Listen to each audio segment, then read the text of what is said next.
एक समय की बात है, एक समृद्ध राज था जिसका नाम रतनपुर था। उस राज्य का राजा महाराज अर्जुन एक अय्याश और विलासी व्यक्ति था। वो अपने महल में भव्य भोज, नृत्य और संगीत का आयोजन करता था। उसकी जिंदगी में केवल ऐशो आराम और मौज मस्ती थी। प्रजा की समस्याओं से उसे कोई मतलब नहीं था। राजा अर्जुन का दरबार हमेशा रईसों और सुंदरियों से भरा रहता था। वो अपनी शक्ति और धन का दुरुपयोग करता था और उसकी हरकतें राज्य की प्रजा के लिए एक दुखदायी कहानी बन गई थी। लेकिन राजा को इस बात की कोई परवाह नहीं थी। एक दिन दरबार में एक साधु आए। उनका हुलिया अजीब था। उनके पहनावे से वो इस राज्य का नहीं लगता था। साधु ने दरबार में प्रवेश किया और सभी की नजरें उन पर टिक गई। राजा अर्जुन ने साधु को देखकर आश्चर्यचकित होकर पूछा, तुम कौन हो और यहाँ क्यों आए हो? साधु ने शांत स्वर में कहा, महाराज, मैं यहाँ एक विशेष उद्देश्य से आया हूँ। क्या आप एक सप्ताह के लिए अपने राज्य को त्याग सकते हैं? राजा अर्जुन ने साधु की बात सुनकर हंसते हुए कहा, क्या मैं अपने ऐश्वर्य और सुख सुविधाओं को छोड़ दूं?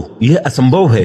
साधु ने कहा, यह एक परीक्षा है महाराज। अगर आप इस परीक्षा में सफल होते हैं तो आप अपने राज्य को एक नई दिशा दे सकेंगे, लेकिन अगर आप असफल होते हैं तो आपको अपने ऐश्वर्य का कोई मूल्य नहीं रहेगा। राजा अर्जुन ने सोचा, ये तो एक चुनौती है, लेकिन उसके मन में डर भी था। महाराज ने कहा, ठीक है। उसने कहा, मैं एक सप्ताह के लिए अपने राज्य को छोड़ दूंगा, लेकिन मैं जानना चाहता हूँ कि मुझे कहाँ जाना है। साधु ने कहा, आपको जंगल में जाना होगा। वहाँ आपको अपने असली स्वरूप का सामना करना होगा। राजा अर्जुन ने अपने ऐशो आराम की जिंदगी को छोड़ने का निर्णय लिया और जंगल की ओर चल पड़ा। जंगल में प्रवेश करते ही उसे एक अजीब सा अनुभव हुआ। चारों ओर हरियाली थी, लेकिन उसे अपने महल की याद आ रही थी। जंगल में चलते चलते राजा अर्जुन ने एक सुंदर झील देखी। झील के किनारे एक अद्भुत अप्सरा जिसका नाम चंद्रकला था, नृत्य कर रही थी। उसकी सुंदरता ने राजा को मंत्रमुग्ध कर दिया। राजा ने कहा, क्या तुम यहाँ अकेले हो? चंद्रकला ने मुस्कुराते हुए कहा, मैं यहाँ इस झील के किनारे नृत्य करने आई हूँ। तुम कौन हो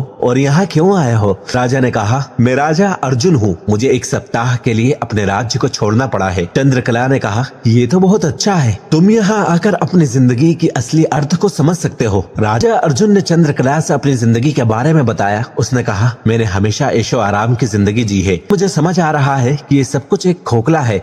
चंद्रकला ने कहा, अगर तुम सच में अपने जीवन में बदलाव लाना चाहते हो, तुम्हें अपने दिल की सुननी होगी। राजा अर्जुन ने चंद्रकला की बातों को ध्यान से सुना। उसके साथ समय बिताने लगा और धीरे धीरे उसे अपनी जिंदगी के बारे में सोचने का मौका मिला। एक दिन जब राजा अर्जुन और चंद्रकला झील के किनारे बैठे थे, अचानक एक भयंकर तूफान आ गया। बादल घेरने लगे और बारिश शुरू हो गई। राजा अर्जुन ने चंद्रकला से कहा, यहाँ से भागना होगा। चंद्रकला ने कहा, तुम्हें डरने की जरूरत नहीं है। तूफान तुम्हारी परीक्षा का हिस्सा है। राजा अर्जुन ने सोचा, क्या ये सच में मेरी परीक्षा है? उसने अपने डर को काबू में किया और चंद्रकला के साथ झील के किनारे खड़ा रहा। तूफान के बाद जब सब कुछ शांत हुआ, राजा अर्जुन ने देखा कि झील का पानी साफ हो गया है। आसमान में इंद्रधनुष का रंग बिखर गया है। राजा अर्जुन ने देखा कि झील के किनारे एक अद्भुत दृश्य था। इंद्रधनुष के रंगों ने चारों ओर एक जादुई वातावरण बना दिया था। चंद्रकला की ओर देखा, जो वो और भी सुंदर लग रही थी। चंद्रकला ने पूछा, क्या तुमने कभी सोचा है जीवन में असली खुशी क्या है? राजा अर्जुन ने सिर झुकाया और कहा, हमेशा धन और ऐश्वर्य को ही खुशी समझा, लेकिन अब मुझे समझ में आ रहा है कि सच्ची खुशी तो अपने आप को जानने और दूसरों के साथ जुड़ने में है। चंद्रकला ने मुस्कुराते हुए कहा, तुमने सही कहा। जब तुम अपने राज्य में थे, तुमने कभी अपनी प्रजा की समस्या को नहीं समझा। तुम यहाँ हो, तुमने अपने दिल की आवाज सुनी है। राजा अर्जुन ने महसूस किया कि वो केवल एक राजा नहीं, एक इंसान भी है। उसने अपने दिल में एक नई भावना महसूस की और मैं अपने राज्य को एक नई दिशा देना चाहता हूँ। चंद्रकला ने कहा, तुम सच में ऐसा करना चाहते हो तो तुम्हें अपने दिल की सुननी होगी और राज्य की भलाई के लिए काम करना होगा।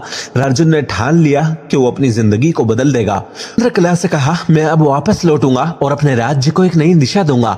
राजा अर्जुन ने जंगल से बाहर निकलने का निर्णय लिया, लेकिन जैसे ही वो जंगल के बाहर निकला, साधु का सामना करना पड़ा। साधु ने उसे देखा और मुस्कुराते हुए कहा, अपनी परीक्षा पास कर ली है महाराज। राजा अर्जुन ने कहा, हाँ साधु, मैंने अपनी जिंदगी के असली अर्थ को समझ लिया है। मैं अब अपने राज्य के लिए काम करना चाहता हूँ। उसने कहा, तुम्हारी यात्रा ने तुम्हें सिखाया है कि सच्चा राजकुमार वही है जो अपनी प्रजा के लिए भलाई का काम करे। अर्जुन ने साधु का आभार व्यक्त किया और अपने राज्य की ओर चल पड़ा। जब राज्य राजा अर्जुन अपने महल में पहुंचा, दरबारियों को इकट्ठा किया। उसने कहा, मैंने अपनी जिंदगी में एक बड़ा बदलाव किया है।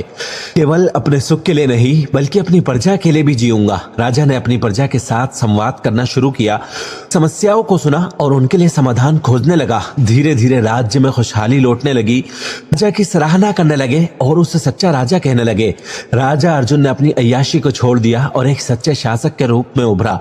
जब राजा अर्जुन झील के किनारे बैठा था, उसने चंद्रकला को देखा। वो एक अप्सरा नहीं बल्कि उसकी प्रेरणा बन चुकी थी। उसने कहा, तुमने मुझे सिखाया कि सच्ची खुशी दूसरों की सेवा में है।